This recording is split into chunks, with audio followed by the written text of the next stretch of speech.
the Wall Street Journal and the Street are reporting that it was all these top regulators, SEC chairman, Ben Bernanke, and that he was screaming and yelling almost like Hitler, just going completely wild, frothing. And it said that this, seemed to shake up a bit Bernanke, the former boss of Geithner. So this looks like all is not well in Camelot, as this air of invincibility, this Mount Olympus godlikeness of these bankers evaporates. I think they're feeling the heat with the End the Fed movement or the Audit the Fed movement. Well, I think they've also got very severe international problems. In other words, Geithner had to spend the first part of the week kowtowing to the Chinese, who are his bosses. So he had to lick the boots of the visiting delegation from Beijing and assure them that he was responsible after all. But let's get to Saudi Arabia, because it may be Saudi Arabia that's getting him to do this. All right, well, let's cover that in the next short segment. In the last 30 minutes, you've now gotten the book. You've scanned over it. The Eugenicist Master Plan. Stay with us. I've never given Tarpley his true title. Dr. Tarpley, Ph.D. in history. We should have him on in a few weeks for a whole hour, 2 hours, just on Venetian history, how it came out of the Eastern Roman Empire, from the splitting of the empire, the Eastern Empire, because from my primitive understanding of it, so much of the New World Order management system comes out of that Venetian school. And I was asking Dr. Tarpley during the break. He said that was true in a general sense. So we'll have him on about that, because knowing history, if you don't know history, it's like you were born yesterday. I was told Howard Zinn said that. Okay, Webster, quickly in this short segment, because you're here about eugenics today. Okay, so that's the main reason you've gotten this book. You've researched it, eco-science. But you've got big breaking news in Saudi Arabia. But if you want to know why would Geithner freak out? Now, here's the story. Yesterday, there were straws in the wind. There were reports from somewhat obscure publications in Pakistan and in Iran. That was actually Press TV, so that was the Iranian government, and then an Arab website which has British connections, and they're saying that Prince Bandar of Saudi Arabia, people remember him, that's Bandar Bush. He was the ambassador of Saudi Arabia to the United States for about 10 years. He had since gone back to Saudi Arabia and become the head of the National Security Council. That he's allegedly under house arrest for having a coup d'etat, for somehow attempting to interfere in the succession.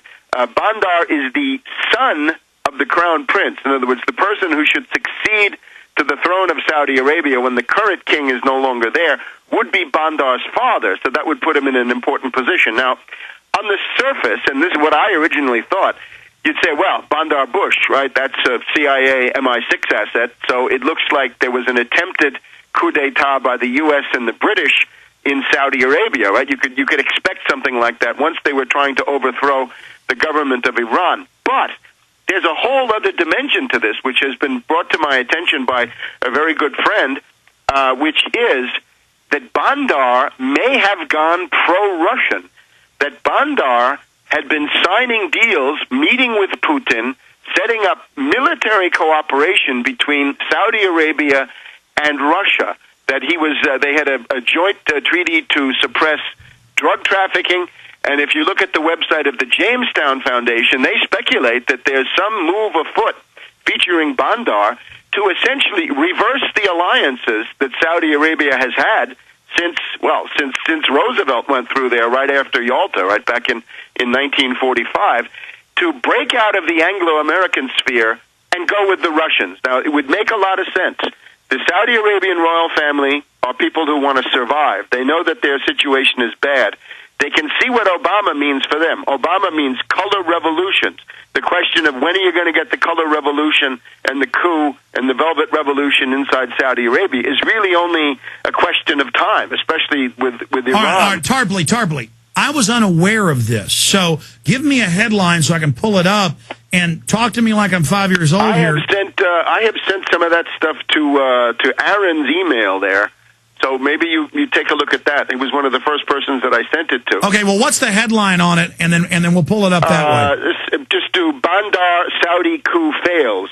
It's up. Bandar Saudi coup fails. Yeah. What does this mean? I mean, in simple terms, to have the West trying to overthrow the supposed ally of the Kingdom of Saud. It makes a lot of sense. In other words, if you're looking at the U.S. and the British, the average observer of the caliber of somebody like Bandar would say, well, these people have been my friends, but they're doomed. They're going down.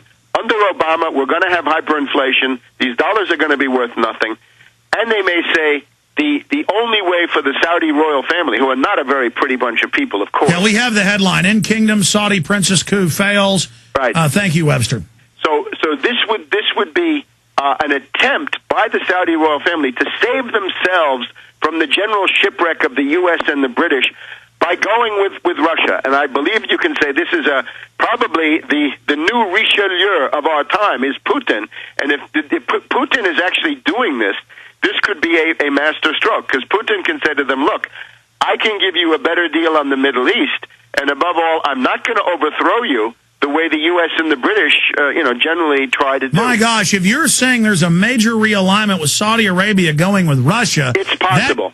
That completely reshuffles the deck and on a geopolitical scale that changes the entire makeup of the geopolitical web. It would basically be the beginning of the end of the Anglo-American Empire, and just from the point of view of oil, from oil and then the dollar. But would the Saudis do that? They were forged in Mordor, there by the British. I mean, they go back to the British. So they said, well, the British come through, the Americans come through, and now maybe it's time for them to leave. So I'm not 100% sure, but this is something to really watch because it's huge. Wow. Okay, eugenics straight ahead with Webster Griffin Tarpley. We carry, by the way, all three of his books, including his economic book, at Infowars.com.